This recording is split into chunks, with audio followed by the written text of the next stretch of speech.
William Ben was 33 years old when his B-25 Mitchell failed to return from a mission over New Guinea on January 18, 1943. He had spent the previous months helping turn a dangerous idea, a bombing method flown so low the pilot could see the salt spray off the waves, into an operational weapon. He had trained other pilots.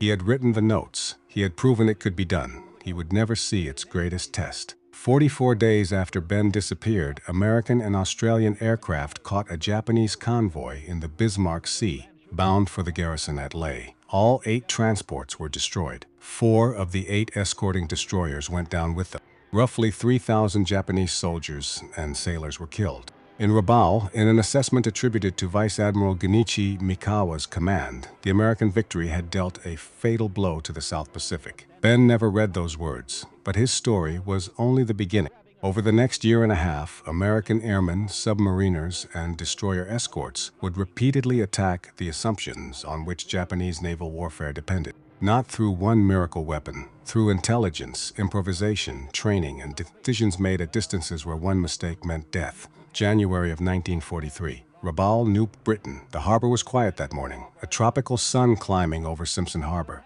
Warships at anchor. Cargo cranes moving in slow, patient rhythms along the dock. This was the beating heart of the Japanese Empire in the South Pacific. And on this particular morning, everything was working exactly the way it was supposed to work. At 8th Fleet headquarters in Rabaul, Vice Admiral Genichi Mikawa reviewed the latest reports on convoy operations. He was 54 years old, more than 3 decades in the Imperial Japanese Navy. He had commanded the force that shattered the Allied cruiser squadron at Savo Island in August of the previous year, one of the worst defeats in the history of the United States Navy. He was not a man who was easily surprised. The reports were routine. Convoys had been reaching Lae on the northern coast of New Guinea. Troops delivered, supplies delivered, losses acceptable. Over the past several months, American aircraft had flown attack missions against Japanese shipping in these waters. Dozens of aircraft per day sometimes, and the results from where Mikawa sat were manageable. 13 separate attack missions over 2 days, dozens of American bombers. 1 Japanese ship sunk. The system was working. Roughly 1,600 miles to the south, in Brisbane, Australia, an American general was reading the exact same number. And he was writing something in his journal that would eventually reach the desk of every senior officer in the Pacific Theater. We are taking it on the chin. His name was George Churchill Kenny. He was 52 years old, and Washington had not wanted to send him. 2 men, 2 sentences, 1,600 miles apart. This is the story of what happened in the 6 weeks between them. The story of a pilot who worked out an impossible attack on a flight from Washington to Brisbane and disappeared before it was ever used. Of a mechanic who bolted machine guns onto the nose of a bomber and built something no one had ever asked for. Of a squadron of young pilots practicing every afternoon against a wrecked hulk on a reef. And of a question the Japanese never answered in words, only in what they stopped doing after March of 1943. If your father served in the Pacific, or your grandfather, or your uncle, or anyone in your family who came back from those years and did not say much about them, stay with me.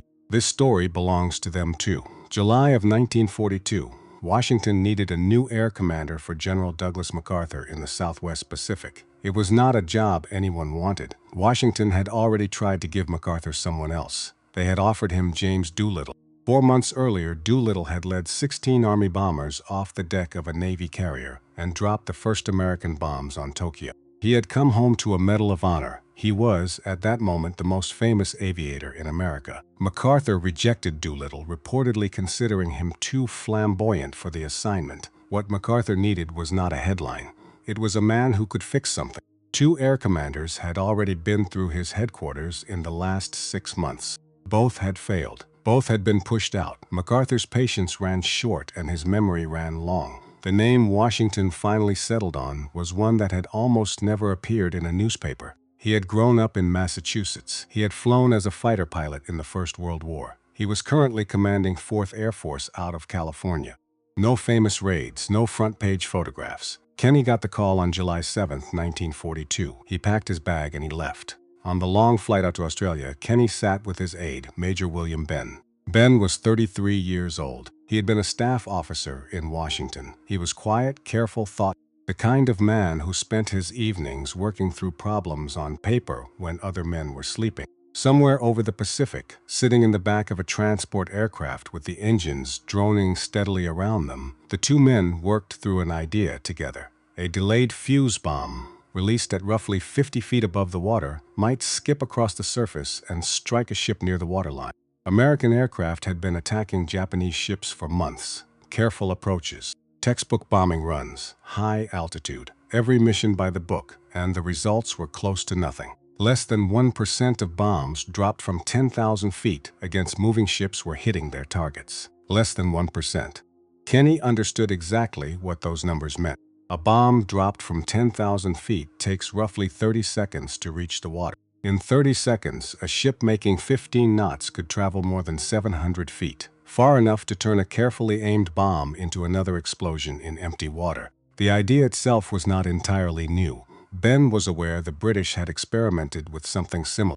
What did not yet exist in the Southwest Pacific was a tested method, a trained force, and an aircraft capable of using it against a defended convoy. That was the problem the two men worked on for the rest of the flight. Kenny landed in Brisbane on July 28th. The next morning, he walked into MacArthur's headquarters. What he found was not an air force. It was what was left of one. Most of the original Pacific Air Force had been destroyed in the Philippines in the first days after Pearl Harbor. What remained in Australia was worn out and undersupplied. Aircraft that were outmatched in almost every category by the Japanese Zero. Spare parts did not arrive. Aircraft sat grounded for weeks at a time. MacArthur had no confidence in any of it. He sat down and he began to talk. He talked for half an hour without stopping. Everything the Air Force had failed to do since the war began. Failed to protect the Philippines, failed to stop the Japanese advance across New Guinea, failed to sink the convoys running troops down to Lae. Kenny sat and listened. He did not interrupt. He did not defend anyone. He waited. After half an hour he stopped MacArthur. He wrote later that he had decided it was time to lay his cards on the table. He told MacArthur he was not interested in what had gone wrong before he arrived. What he could do was fix what was in front of him. If MacArthur was willing to let him do it his way, they could work together. MacArthur looked at him for a long moment. Then he stood up. He walked around the desk. He put his hand on Kenny's shoulder. "I think we are going to get along all right." Within days, Kenny was in New Guinea, walking airfields, talking to mechanics, sitting in on briefings with pilots who had been flying combat missions for months. Bombing ships from altitude did not work. The answer to the problem had been sitting in physics the whole time. Now someone had to go prove it. Major William Ben was not the kind of officer who waited for permission. He had been talking about low-altitude bombing since before Kenny arrived. Kenny gave him the chance to prove it. He pulled Ben from staff work. He sent him to the 63rd Bomb Squadron, 43rd Bomb Group, a unit that would become the laboratory for everything Kenny was trying to build. The aircraft Ben had to work with was the B-17, a 4-engine heavy bomber weighing more than 35,000 pounds before fuel, bombs, and crew were even added, designed to drop its ordnance from 25,000 feet. The idea of flying that airplane at 50 feet above the ocean at full throttle directly at a Japanese warship was not something the men who designed it had ever considered. Ben considered it. On the night of October 23, 1942, 6 B-17s of Ben's 63rd Bomb Squadron made the first combat use of skip bombing in the Southwest Pacific. They came into Rabaul Harbor at roughly 100 feet. Captain Kenneth McCullough reported sinking a destroyer with 2 direct hits. The method had worked in combat, but Ben had already seen the next problem. A B-17 flying at wave height was a B-17 that every anti-aircraft gun on that ship could track for the entire length of the approach. You had to clear those gun crews off the deck before the bomb arrived. That problem was already being worked on by a man named Papy Gunn. Paul Irving Gunn had been a civilian pilot in the Philippines before the war, flying mail runs and cargo routes across the islands for nearly a decade. When the Japanese came, he had stayed. He was in his early 40s. He had a wife named Polly. He had 4 children, and when the Japanese overran Manila in January of 1942, all 5 of them had been interned in Santo Tomas prison camp behind Japanese barbed wire. He had no reliable way of knowing whether they were alive, so he worked. By the time Kenny arrived in Brisbane, Gunn had already been doing things to aircraft that no one at Wright Field had authorized and no technical manual had described. A Bell aircraft representative who watched him work described him as being able to do things with aircraft which others would not attempt. That was the polite version. Kenny put him in charge of special projects and told him to solve the deck clearing problem. What Gunn proposed was straightforward in concept and radical in execution. Take the B-25 Mitchell, strip out the bombardier's compartment in the nose, fill that empty space with forward-firing 50 caliber machine guns. Add more in pods mounted on either side of the fuselage. When you came in on a ship at wave height, you fired before you dropped. The guns hit the deck first. The bomb followed. Kenny listened to the proposal. Then he told Gunn to build it.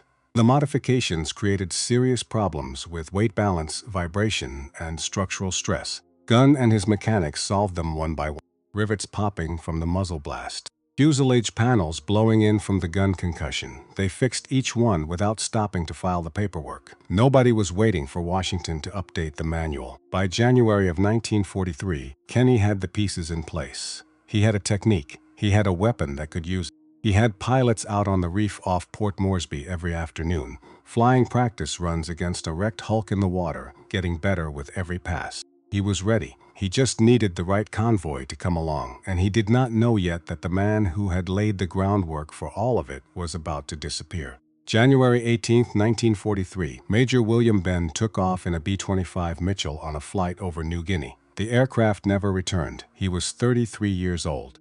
He had a wife back home. The wreckage of his B-25 would eventually be found near Mount Strong in the New Guinea highlands. But in those first weeks, there was only silence. The Army filed the paperwork, missing in action. War has a particular kind of cruelty that does not get written about much.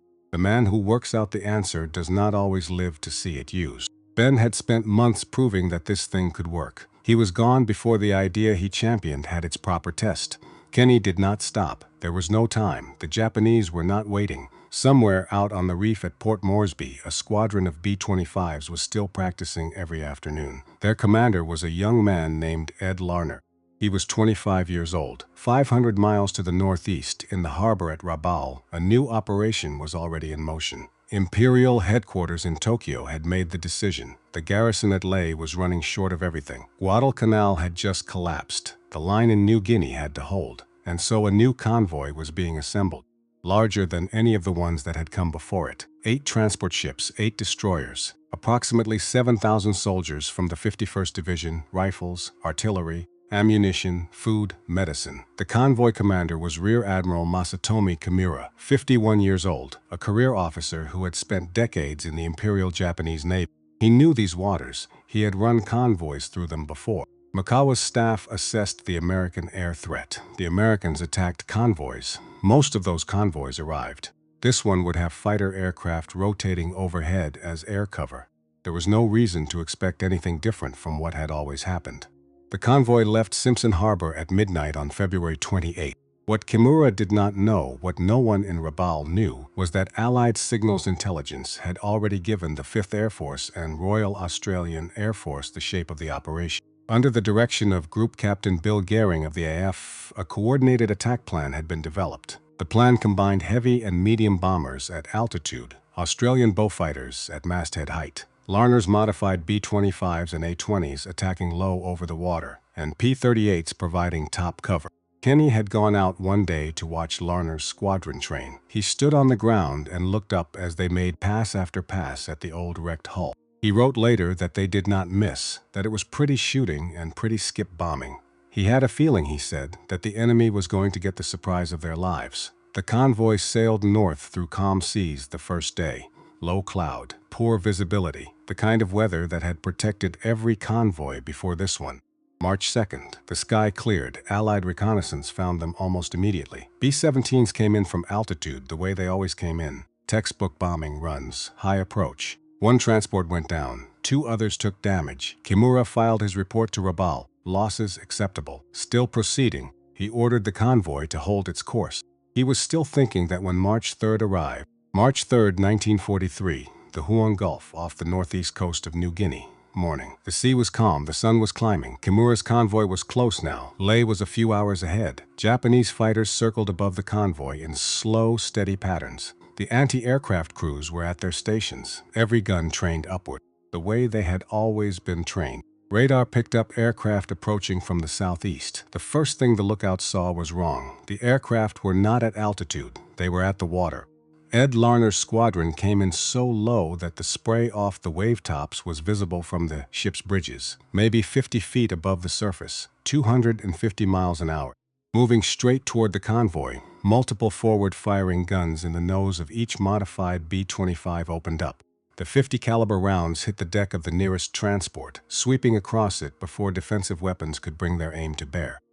Then Larner dropped. The bomb left the aircraft nearly horizontal. It hit the water short of the transport's hull, skipped, hit the ship near the waterline. Larner pulled up hard through the smoke and came out the other side, still flying. Behind him, the rest of his squadron was already on its run.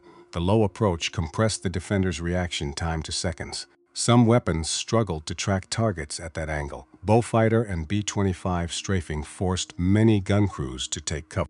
Above the convoy, Japanese fighters were being pulled into combat with the P-38 escort. That left the low-level attackers precious seconds to complete their runs. From Kimura's bridge, the convoy was facing a combination of strafing, skip bombing, medium-level attack, and fighter cover that Japanese crews had not previously encountered on this scale. The attack came from 3 levels at once. High above, heavy and medium bombers divided the defenders' attention. At masthead height came the bullfighters. Behind them, Larner's B-25s and the A-20s attacked almost directly off the water. By the time the B-25s began their runs, many exposed gun positions had already been hit, and the surviving crews had only seconds to recover. The first transport rolled and began to sink. Then the second. The third took a hit and slowed, listing hard to port. Kimura was sending damage reports to Rabaul as fast as they came in. His own ship was maneuvering hard. By midday, 4 transports were gone. The attacks continued through the afternoon, wave after wave, coming in from different directions, at different altitudes, in rotating sequences that gave the gun crews no time to reset between passes. The convoy that had left Rabaul 3 nights earlier was coming apart in the Huon Gulf. The battle did not end when the transport sank. Over the following days, Allied aircraft strafed rescue craft, rafts, and men in the water to prevent surviving troops from reaching Leh. PT boats moved through the wreckage field, attacking vessels and smaller craft. It was one of the darkest episodes of the battle. Some Allied airmen carried the memory for the rest of their lives. When it was over, all 8 transports were gone. 4 of the 8 destroyers were gone. Of the roughly 7,000 troops who had sailed for Leh, only about 850 ultimately reached their destination. The rest were killed or picked up by Japanese destroyers and returned to Rabaul. Allied losses for the 3-day battle were 6 aircraft and 13 men. In Rabaul, the final reports eventually reached Mikawa's headquarters. We do not know exactly what was said in the room, but the assessment sent from his command was brutally clear. The American success had dealt a fatal blow to the South Pacific. Not a setback, not a costly engagement. A fatal blow. Captain Tamechi Hara was not present at the battle. He commanded destroyers elsewhere in the Imperial Japanese Navy. But when he later considered the scale of the disaster, he described Japan's defeat there as almost unbelievable. Never, he wrote, was there such a debacle. Here is what did not happen after the battle. No single surviving order is needed to see what changed next. Japan never again attempted a comparable large daylight reinforcement convoy to Leh under Allied air superiority. Smaller movements continued. Barges crept along the coastline of New Britain after dark. But the era of mass surface reinforcement in that area was effectively over. Japanese naval officials later acknowledged what the battle had demonstrated. Surface transport in the Leh area was no longer possible. Their change in behavior said even more than their words. 2 months after the Battle of the Bismarck Sea, on April 30th, 1943, Major Ed Larner brought his B-25 in to land at Dobudura the way he always did it, diving low over the field, pulling up sharp at the end. That day, his aircraft was carrying a full crew. He pulled up and the plane stalled. It went into spin. It hit the ground and burned. No one survived. He was 25 years old. William Benn had been listed as missing in action since January 18th. He was 33. Neither man lived to read what came after. Neither lived to see the map of the South Pacific redrawn by decisions they had helped make possible. But Kenny was not the only American breaking the old rules of the Pacific War. Far to the southwest, at the submarine base in Fremantle, Australia, another man was about to challenge a rule the United States Navy had been operating by since the first days of the war. His name was Samuel Dealey. He was 37 years old. He commanded a Gato-class fleet submarine designated SS-257, the USS Harder, and the rule Dealey was about to challenge was one that had kept American submariners alive. When you see a Japanese destroyer, dive deep. Dealey had a different idea. By the spring of 1944, American submarine strategy was changing. Japanese destroyers were no longer merely obstacles to be avoided. Their growing scarcity made them targets worth hunting.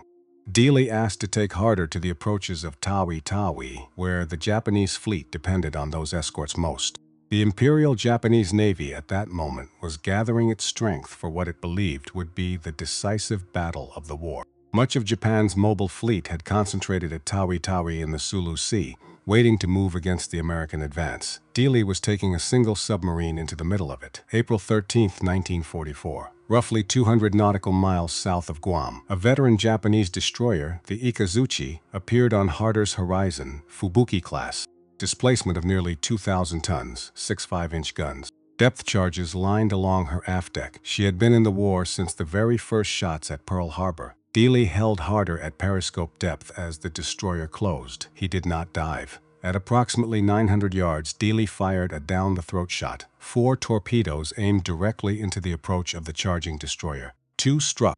Ikazuchi disappeared with all hands. Harder's patrol report reduced the encounter to a single terse result. 4 torpedoes expended. 1 destroyer destroyed. 2 months later, Dealey brought Harder to the approaches of Tawi. The Japanese anchorage was ringed with heavy warships and elite destroyers. Any submarine detected there was expected to die. Dealey went in anyway.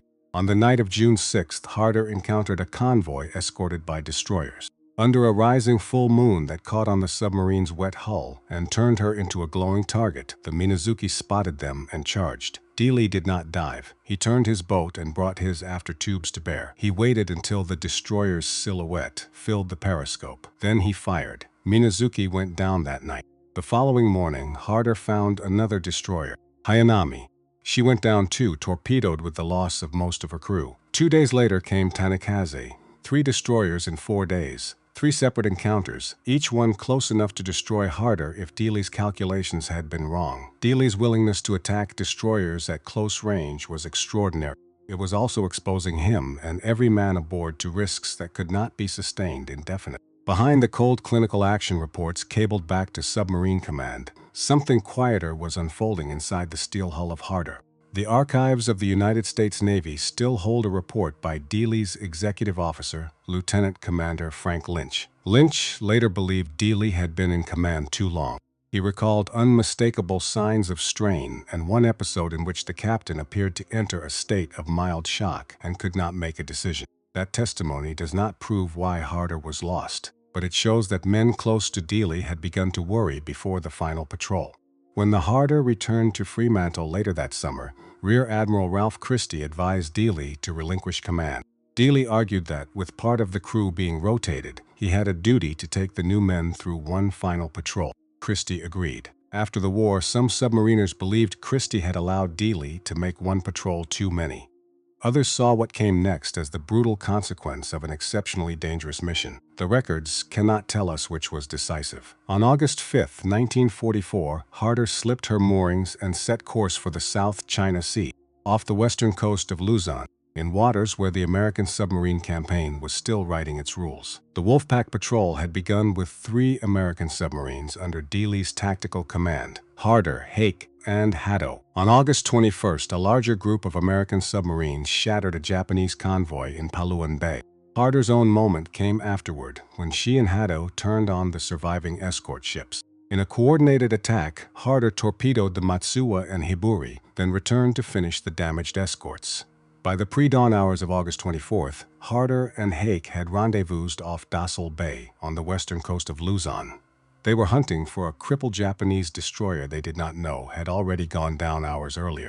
Radar screens picked up incoming surface contacts from the southeast. 2 silhouettes emerged from the fog, one large, one small. Through Hake's periscope, the larger vessel was initially misidentified as an old Thai destroyer. Only after the war did the full irony emerge. It was Patrol Boat 102, the former USS Stewart, an American warship that had been scuttled in a Java dry dock in 1942, then salvaged by the Japanese, rebuilt, and turned against her former masters. Escorting the captured ship was a Japanese Kaibokan, a dedicated subchaser, small, nimble, designed for hunting submarines in coastal waters, the absolute worst type of vessel to engage in a head-on torpedo duel. At 6:32 in the morning, patrol boat 1-2 peeled away toward the safety of the bay. That left the agile subchaser alone, heading straight for the two American submarines. Lieutenant Commander Frank Haler of the USS Hake evaluated the tactical geometry. The water was shallow. The enemy was maneuverable and alerted. Haler made the textbook decision. He ordered Hake to crash dive. As Hake slipped beneath the surface, Haler took one final look through the attack periscope. Harder's periscope shears were still visible above the water. Dealey had not ordered a dive. He was setting up for another down-the-throat shot. But the subchaser was not a sluggish transport, nor was it a heavy destroyer struggling to alter its momentum. As Harder closed and fired 3 torpedoes, the captain of the Japanese subchaser saw the wakes. With a hard over of the rudder, the small, agile vessel danced out of the way.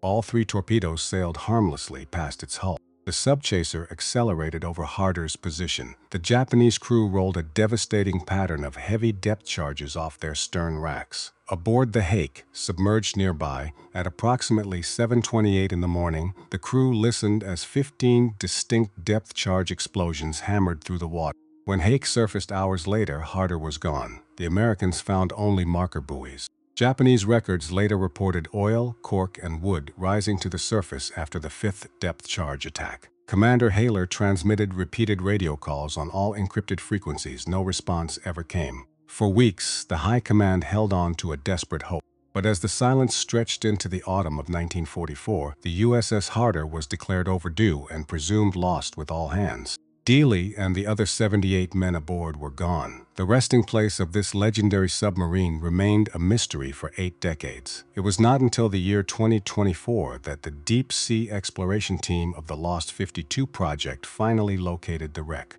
The Harder rests upright, more than 3,000 feet down, remarkably intact, except for severe depth charge damage just aft of the conning tower. The images reveal the wound, but not the final seconds inside. The official records of the United States Navy honor Samuel Dealey with the posthumous award of the Medal of Honor, the supreme recognition for his unprecedented wartime achievements.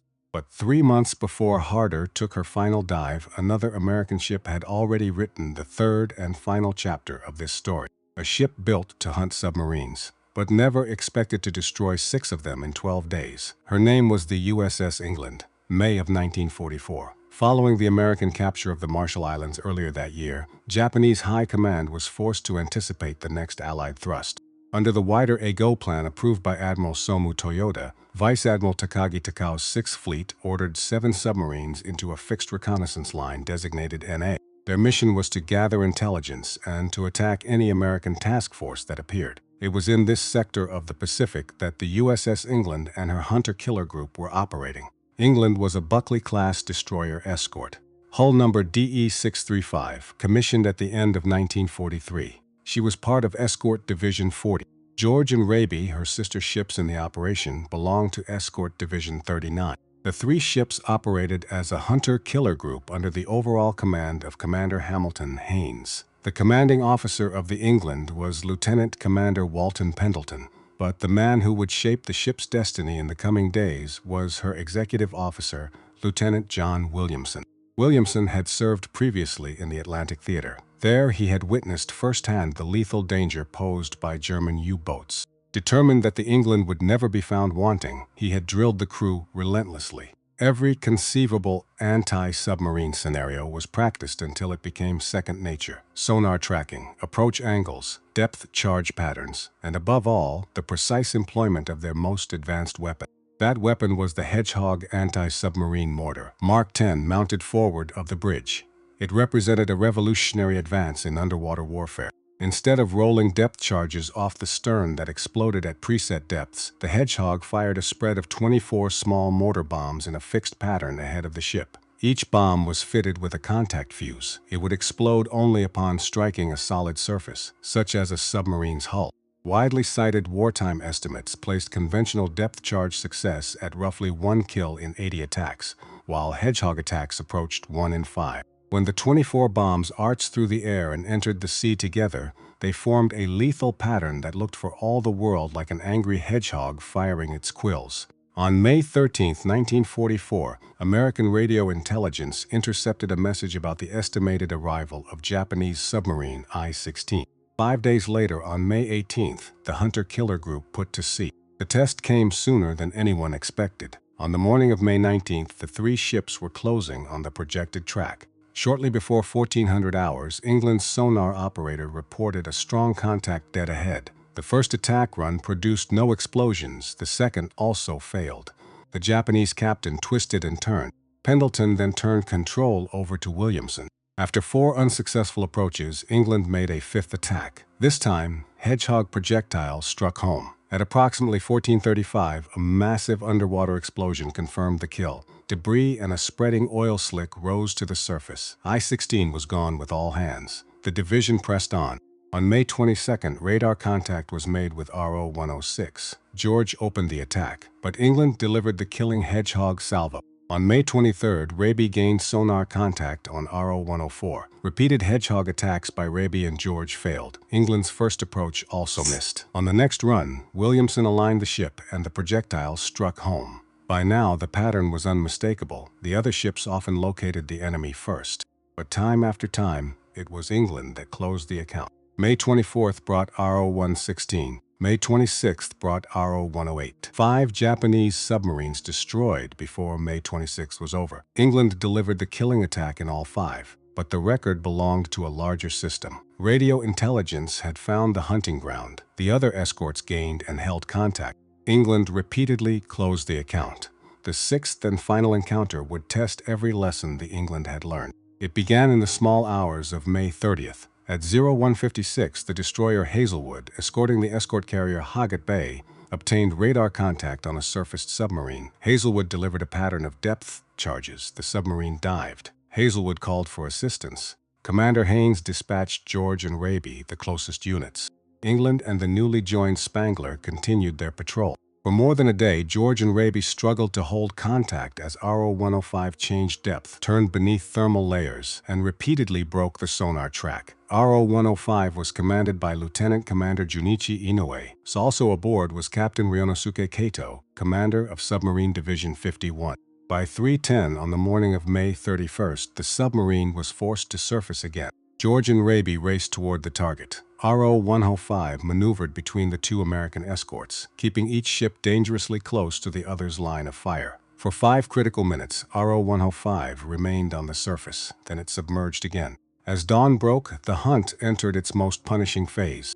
The crews of George and Raby had now been engaged for nearly 30 hours. 21 separate attacks had been made. All had failed. Aboard England, still closing from the southwest, Williamson and Pendleton listened to every word on the radio. At 0728, after repeated attacks had failed, Commander Haynes finally gave the call that history would remember. "Oh hell, go ahead, England." At 0729, the USS England moved into the attack lane. The sonar operator's voice was steady. "Contact ahead, close range, depth roughly 150 feet. Williamson gave the order, "Fire Hedgehog." 24 mortar bombs arched through the pale morning sky and entered the sea in a deadly fan pattern. Seconds later, the ocean erupted. Multiple contact-fused charges struck RO-105. A massive underwater explosion tore through the sea. The England shuddered stem to stern. Huge bubbles burst upward. Thick black oil boiled to the surface. Debris followed, wooden planks, pieces of cork, fragments of clothing. RO-105 was gone. The longest submarine hunt of the entire operation had ended. In 12 extraordinary days, the men of the hunter-killer group had accomplished what no other American force had done in the Pacific. 6 Japanese submarines destroyed. No other United States Navy ship matched England's record of 6 submarines sunk in 12 days. The impact reached beyond the oil slicks left on the water. On May 27th, Japanese 6th Fleet Intelligence realized that submarines assigned to the NA line were being destroyed. A warning went out. RO-109 and RO-112 withdrew and escaped.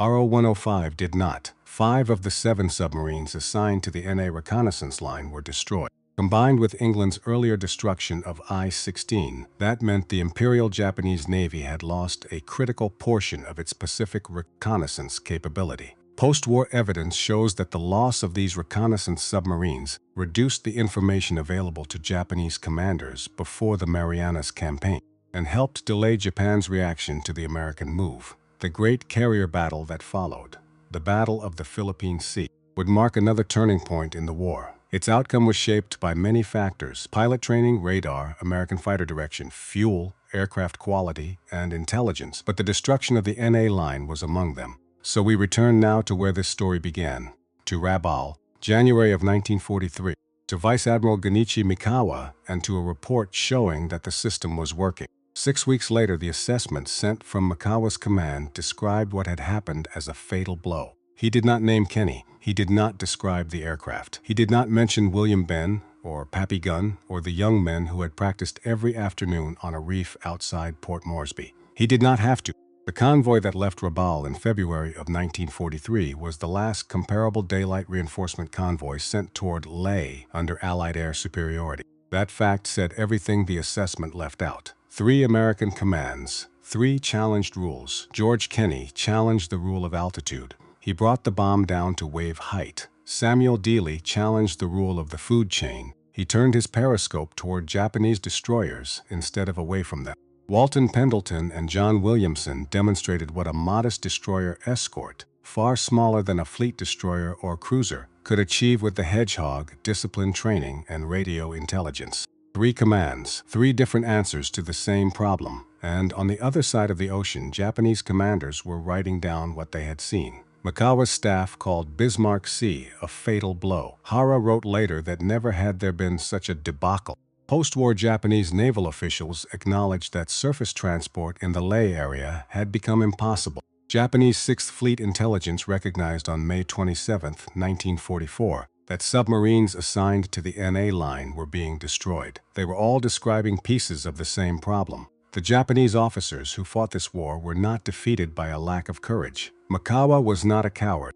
He had commanded the force that defeated the United States Navy at Savo Island. Kimura was not a coward. Inu was not a coward. Hara was not a coward. These were experienced professional naval officers who had spent their entire adult lives preparing for the war they were fighting. They were defeated by an enemy with greater industrial depth, better intelligence, expanding control of the air and sea, and an extraordinary ability to turn battlefield failure into a new weapon or tactic. Doctrine mattered, but so did fuel, shipping, trained pilots, radar, production, and time. Here is what history remembers about the men who did this. George Kenny never became a household name in the way MacArthur or Doolittle did. William Ben is a footnote. His name appears on the tablets of the missing at Manila American Cemetery. The recovered remains of the crew were later buried together at Zachary Taylor National Cemetery in Kentucky. Ed Larner is not even a footnote in most books. 25 years old, the man who led the low-level B-25 strike at the Battle of the Bismarck Sea. Gone before the summer of 1943, Papy Gunn was recovering in Australia when American forces liberated Santo Tomas internment camp in Manila on February 3, 1945. His wife Polly and their 4 children were alive but severely malnourished after years of internment. On February 19th, they were flown to Brisbane. After more than 3 years of not knowing whether his family was alive, Papy Gunn saw them again. Papy Gunn died in 1957. His plane went down in bad weather over the Philippines, the same country where he had flown mail runs before the war began. Samuel Dealey lies more than 3,000 feet down in the South China Sea, with the other 78 men of the Harder, in a submarine that looks, on sonar, like it is still ready to sail. The USS England was struck by a kamikaze off Okinawa in 1945. She survived. She was scrapped after the war. The old assumptions of Pacific naval warfare had been rewritten by crews that most Americans have never heard of. If your father served in the Pacific, or your grandfather, or your uncle, or anyone in your family who came back from those years, and did not say much about them, I want to ask you something. Was there a name he mentioned once, a place he referred to in a way that made the room go quiet? A moment at the dinner table when he started a sentence and then did not finish it. Those things do not make it into the official record. The after-action reports have the numbers. The histories have the strategy. But the thing your father carried home, whatever it was he kept in the part of himself he did not open up for company, that only exists in you now. Leave it in the comments. It does not have to be a full story. A name, a unit, an island. Something he said once that you have never forgotten, because the day the last person who remembers him is gone, that is the day he is really gone, and that day does not have to come yet. 2 men, 2 sentences, 1,600 miles apart. One received a routine report and set it aside. The system was working. The other opened his journal and wrote, "We are taking it on the chin." 44 days after William Benn's B-25 failed to return from New Guinea, the method he had helped pioneer met its greatest test in the Bismarck Sea. When the reports of that battle reached Rabaul, the assessment from Makawa's command described it plainly. A fatal blow. It did not say who had delivered it. That assessment described one theater and one crisis, but across the Pacific, other commanders would arrive at the same conclusion in different ways. Off Tawi-Tawi, along the NA reconnaissance line, in waters where the assumptions that had governed the opening years of the war were no longer enough. Their change in behavior said even more than their words.